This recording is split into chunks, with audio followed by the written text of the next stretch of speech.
বিসমিল্লাহির রহমানির রহিম। আসসালামু আলাইকুম। কেমন আছেন আমার প্রিয় বন্ধুরা? আশা করি যে যেখানে যে প্রান্তে যেভাবেই থাকুন না কেন অনেক অনেক ভালো আছেন, সুস্থ আছেন। আমিও আল্লাহর অশেষ রহমতে আপনাদের সকলের দয়ায় আলহামদুলিল্লাহ ভালো আছি। তো কাছে দূরে দেশ ও দেশের বাহির থেকে যে এই মুহূর্তে আমার ভিডিওটার সাথে যুক্ত আছেন, আমার ভিডিওটা দেখতেছেন, আমার সেই বন্ধুদের উদ্দেশ্যে বলতেছি, তো আমার সেই বন্ধুদের জন্য রইল আমার অনেক অনেক দোয়া ও আন্তরিক ভালোবাসা। তো বন্ধুরা এই তো এই ভিডিওটা ছিল কালকের বিকেলের। তো কালকের বিকেলে অনেক ব্যস্ত ছিলাম সারাদিন নিয়ে। তো সেই ব্যস্ততার মাঝে আবার ব্যস্ততা নিয়ে পড়েছিলাম, সেটা হলো তো সেমাই পিঠা বানিয়েছিলাম। এটাও কিন্তু অনেক সময়ের ব্যাপার।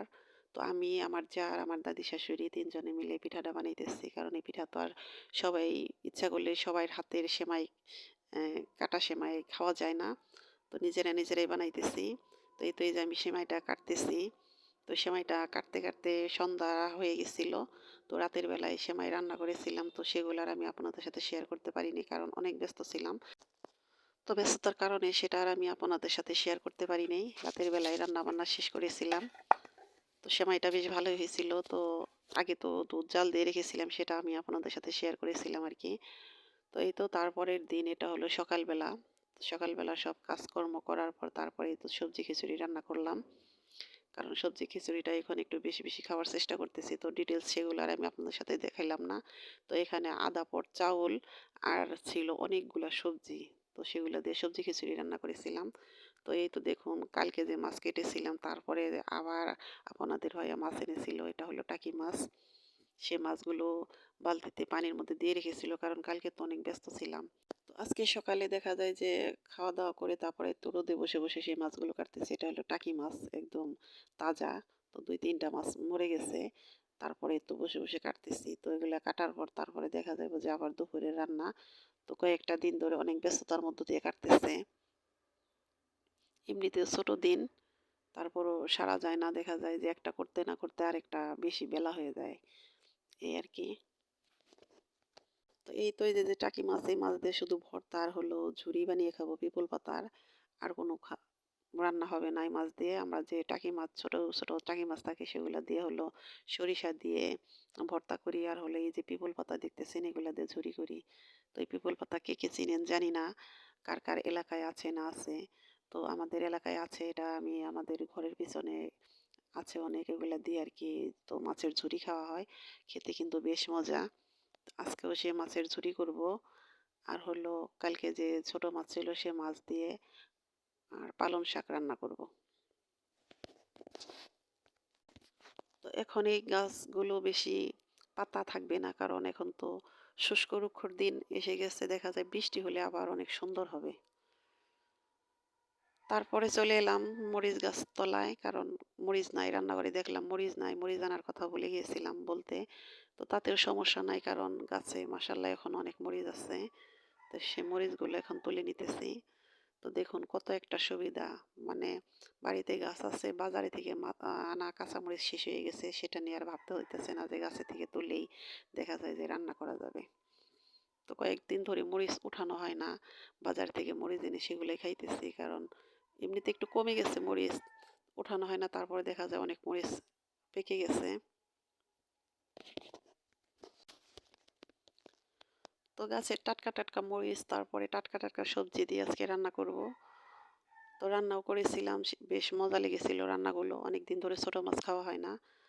তো এই তো ছোট মাছ রান্না করব, তার জন্য এখানে কাঁচামরিচ, পেঁয়াজ তেলের মধ্যে দিয়ে দিয়েছি, এগুলো ভাজবো। তারপরে তো একটু হলো এর মধ্যে শুধু জিরা বাটা দিতেছি, কারণ ছোট মাছে আদা রসুন এটা না দিলেও চলে, দিলেও মন্দ হয় না, কিন্তু না দিলে চলে আর কি, মজাই লাগে।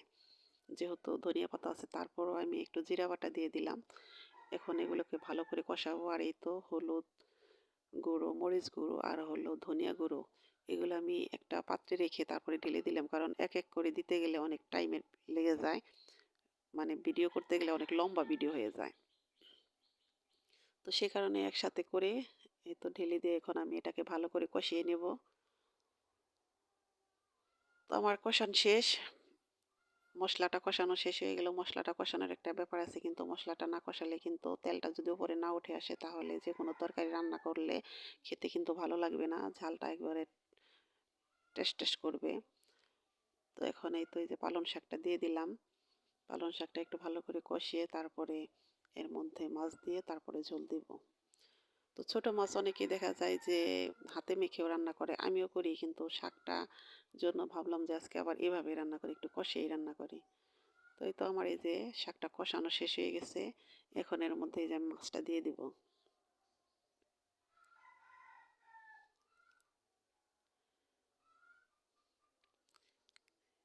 এই মাছটা দিয়ে লাড়াচাড়া করে তারপরে একটু ঝোল দিয়ে দিব। যেহেতু শাকের তরকারি, ঝোলটা বেশি দেওয়া যাবে না, অল্প একটু ঝোল দিয়ে রান্না করতে হবে। তা না হলে শাকের কালারটা নষ্ট হয়ে যাবে। শাক তরকারি এমনই, এটার মধ্যে যদি পরিমাণ মতো ঝোল না দেওয়া যায়, একটু ঝোল বেশি হয়ে যায়, তাহলে কিন্তু কালারটা নষ্ট হয়ে যায়। আর যদি পরিমাণ মতো ঝোলটা দেওয়া যায় তাহলে কালারটা কিন্তু একবার অটুট থাকে, সবুজ সবুজ কালার থাকে, দেখতে ভালো লাগে। তো এই তো দেখুন আমার তরকারিটা হয়ে গেছে। শাক তরকারি রান্না করতে বেশি দেরি লাগে না, অল্প একটু সময়ের মধ্যেই রান্না হয়ে যায়। এখন আমি এই যে ধনিয়া পাতাটা দিয়ে দিলাম। তো ধনিয়া পাতা দিয়ে লবণটা চেখে নিতেছি। তো এই তো দেখুন কত সুন্দর হয়েছে, কালারটা অনেক সুন্দর হয়েছে, খেতেও বেশ মজা হয়েছিল, অনেক ভালো লাগছে।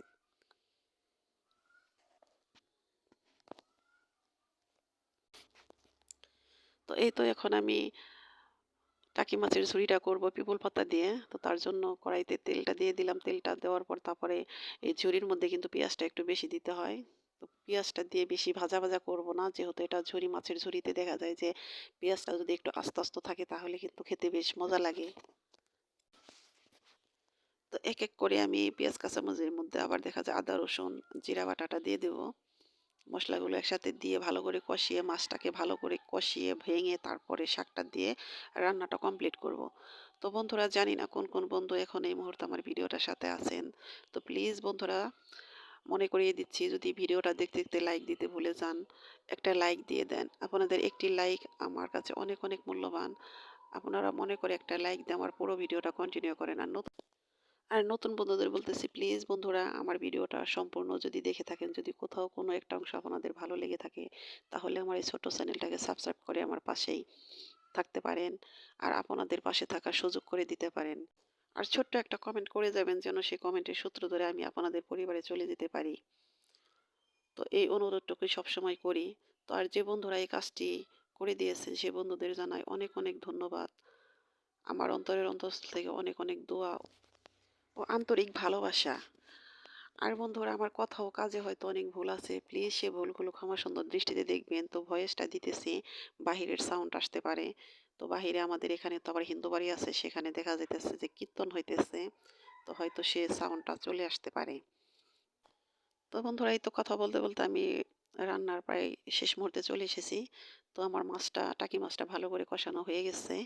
এখন এর মধ্যে আমি যে পিপল পাতাটা দিয়ে দিতেছি। তো এই পিপল পাতাটা দিয়ে ভালো করে লাড়াচাড়া করব। পানিটা শুকানো হয়ে গেলে তারপরে দেখা যায় আর একটু তেল দিয়ে দিব। তেলটা দেওয়ার পর তারপরে আর একটু লাড়াচাড়া করে ভাজা ভাজা করে তারপরে নামিয়ে ফেলবো। তো জানি না কোন কোন বন্ধুরা এটা খেয়েছেন, যদি না খেয়ে থাকেন তাহলে ট্রাই করতে পারেন। এই রেসিপিটা কিন্তু খেতে বেশ মজা। তো বন্ধুরা, আজকের মতো এখানে বিদায় নিব। তো আপনারা সবাই ভালো থাকেন, সুস্থ থাকেন। আপনাদের জন্য অনেক অনেক দোয়া আমার অন্তরের অন্তঃস্থল থেকে। আমারও আমার পরিবারের জন্য আপনারা সবাই দোয়া করবেন। এই দোয়াটা আমি সবসময় আপনাদের কাছ থেকে চেয়ে নিই। তো আজকের মতো এখানেই বিদায় নিলাম। আল্লাহ হাফেজ। আসসালামু আলাইকুম।